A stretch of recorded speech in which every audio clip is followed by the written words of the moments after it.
Good morning, everybody. Morning. It's good to see you. Well, it's crazy o'clock here, quite early in the morning. And I just woke up. I'm getting ready to get my beauty routine done, hop out of bed, and I'm off to work. So, for those of you who are not familiar with my schedule, I started work again full time yesterday. Back in work now. And so recordings and whatnot, they happen around my work schedule, my work and life schedule, really. Okay. But let's talk. I wanted to talk today about some of the core principles of success. This is something I like talking about. This is something that could be life transformational if it is a new lesson for you. And for that reason, I am committed to discussing it until everybody gets on board with the agenda, until everybody understands how this works. Success comes after an extended period of flat out exertion. That's the title today. Success precedes. So success comes after. Before you get to success, you will have to do flat out exertion. And it's flat out exertion, giving everything you have, pushing it, without seeing any impact for an extended period of life. So I've discussed the S-curve trajectory of life before, but I think I probably did it in a Ghanaian language. So let me just repeat that section here briefly for the benefit of all. Life follows a curve. I don't know how familiar you guys are with epidemiology, but that is the natural trajectory of life. When you institute change, you expect a cause and effect relationship, but the cause does not really reflect in the effect. So you are working, but your success indicators don't really show anything. And then you continue to work, your success indicators don't show any change. They don't show any change. People call that the lag phase. The lag phase is a period where, is a time period where what you changed takes to establish itself. So I've always used the farming example. I buy 2 chickens and I'm trying to grow these 2 chickens into a farm, right? First thing which will happen is that the 2 chickens will stay 2 for quite a while. I will continue to feed them, but they will remain 2. I will nurture them, it will still remain 2. I would take care of them over an extended period of time until this new pair of chickens decide that they are each other's only option. There isn't any other partner about to arrive, so they better start mating. It's a bit artificial, might not necessarily be their taste, but that's decision making alone takes a bit of time. And then these chickens decide, okay, fine, we have to procreate somehow, so let's get on with it. Chicken lays eggs. I decide not to even eat a single egg, and I help the chicken to mind these eggs and to tend these eggs and to care for these eggs. And it would take months. I think it takes about 2 to 3 months of minding the eggs, sitting on the eggs, constantly maintaining temperature until the eggs hatch. Now that is the lag phase I am discussing. You work, the farmer is working because I'm still feeding the chicken. The hen and the rooster are also discussing relationship at that time. Yes, when the relationship is established, even when they are ready to make baby chicken, it takes some time for the eggs to be hatched and for the babies to be minded until they grow. And then eventually those also lay eggs. And then after a while, you begin to see the numbers climbing up. Now, that lag phase is what we are discussing. In business, it is the same. You set up a business, you put in capital, and you expect to see profits. But initially, you put capital in and no profits. You sink more capital in, still no profits. You sink more capital in, no profits. And the reason why I'm discussing this S-curve trajectory yet again is because this is one of the fundamental things that catches a lot of people unawares. Most people don't seem to know this. So people start investing into a project. The project is actually quite viable, with a little bit of longevity and long suffering and continuous investment. An understanding of this trajectory of life really does help, because you are unwavered in your decision making. You know that that is how life is. And because you know that is how life is, you don't necessarily waste a lot of your time crying. You just get on with it. And you invest and you invest. Yes, I said it was after a period of flat out exertion. No, you can't do it half-heartedly and expect that you will get full results. If you do it half-heartedly, that period of investment is going to be even longer without showing any fruition. Very long it can be. So on this project, I shared the graph too. It took 6 months of remaining at zero. And I always ask people, do you have the mental fortitude to continue investing, to continue trying, to continue giving it everything you have for 6 months and not see any results? Are you capable of pushing it? Can you keep pushing it until it gets to a point where results can be seen? Do you have that fortitude? Or are you a typical person? You try 1 month, and then you whine the second month, and you give up the third month. Yeah.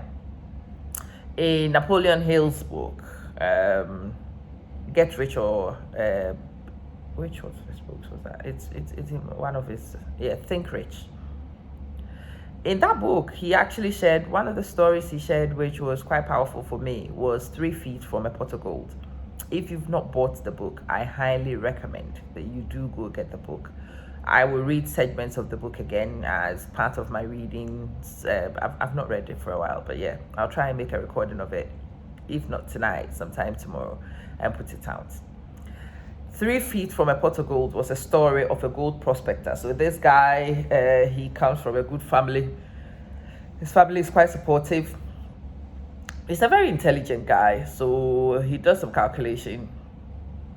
He goes to a place, he's told there is gold somewhere, he believes there's gold. He comes and he convinces his people that there is gold. And then he takes money from people, he goes to prospect. But they prospect and never really hit gold. So at this point, everybody is disappointed. He decided to jack it in, sell the equipment, go back home. And when he returned home, he paid all his debts, but it took him years to resettle the people he borrowed from. He came and became an investment insurance salesperson. And in fact, having failed at the pot of gold made him a little bit more resilient as an insurance salesperson. And he actually did well as the insurance salesperson, taking the lesson from the pot of gold. And this is the story from the pot of gold. When he sold his mine, he sold it to this guy who was not just as intelligent. He sold it to this guy who has been dealt a few rough patches in life.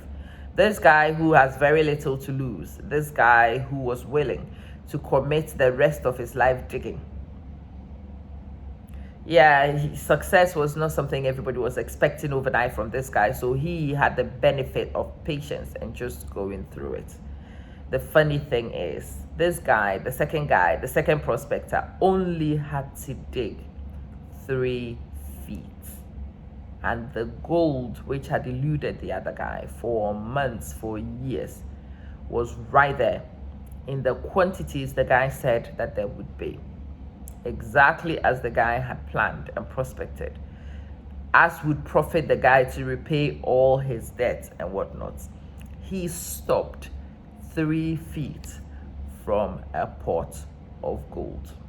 How many times have you left projects 3 feet from a pot of gold? In the place where I was raised, some of the principles that I was raised with, which push my boundaries all the time, is this: you keep pushing until the results are seen. And until the results are seen, Every effort you have put in is potentially wasted if you stop. So you keep pushing. So you keep going. You are not moved by the evidence you see or by people's nurturings. You just continue. You just keep going. You keep reminding yourself you are not insane. You are not stupid. You are able to do things with intellect. And so when you start a project and it looks like you've made a stupid decision for the first time, you have to remind yourself that you are not stupid. You are not insane. There's a reason why your gut would have told you that this was a good thing to prospect. So keep going, keep soldiering on, keep investing. I've come to know that it really doesn't matter what the project is, as long as this attitude is in place and as long as you are willing to push and to exert flat out for a period of time. Almost anything can yield results. Almost anything can yield results. The difference between those which come through and those which don't is the mental fortitude of the person or people involved, of whether you look at the circumstances and give up, or you have the tenacity here to remain focused and to continue going. Do you have it? If you do have it, good for you. You will get on quite well with this life. If you don't have it, it's a good thing to start looking for, because my dear, you will need it. You will need this going forward in anything and in everything you do. You will need self-belief. Self-belief is that knowledge that you are not crazy, that you are not stupid, that what you said made sense in the first place, and so you continue going. Success comes after a period of flat-out exertion. Often there is no reward for the effort put in. There is always a period where any venture becomes a sink. It takes and gives nothing in return. And that is the test between those who can and those who wish. Those who can, they stay and they get it done. Those who just wish and dream, they just wish and dream and don't invest in the exertion. And obviously, after a while, those who can are the ones who reap because they stayed and they made it happen. And the dreamers and the wishes fall by the roadside. It is the test between it separates the boys and the men quite effectively, the girls from the women quite effectively. And I want today to gift you this information so you can position yourself mentally to become one of the tough men and women who win the battles of life. As I said, it really doesn't matter what the venture seems to be. It doesn't really matter who is prospecting in this venture. If you have that tenacity and you have that desire to get things done, if you have that self-belief that you are not mad, that if you thought that it was a good idea, that it is a good idea, and you continue prospecting your good idea, I guarantee you that after a period of time, you will see results. The question always is, can you wait? Are you able to wait out until you see results? Or will you panic and will you throw the towel in prematurely before results comes? Will laziness catch up with you? Will you just be a spoiled brat and whine and moan? Will you allow the naysayers to get to your mind? Or do you learn to block them out and keep going? Where you stand determines a lot of your outcomes in this life. So people will tell you, I started from such a place and I made progress. Yeah, it's true. But what everybody forgets to tell you is that it took a long time for them to see the progress you celebrate. So if you are somebody who's expecting 30-second progress, it's appointed unto you to be very disappointed in this life on many, many occasions. Progress doesn't happen over a 30-second period. That's just a fact of life. It's a fact you will have to learn to accept. and to move forward with. It is I'm a Manson, and I love to challenge your thoughts. So I come to you with this one in the hope that today I am able to kickstart your day with a positive message, with a life transformational message, one that gives you the impetus to keep going and to keep fighting if you are knee deep in the trenches. Catch you soon for the next episode. Bye.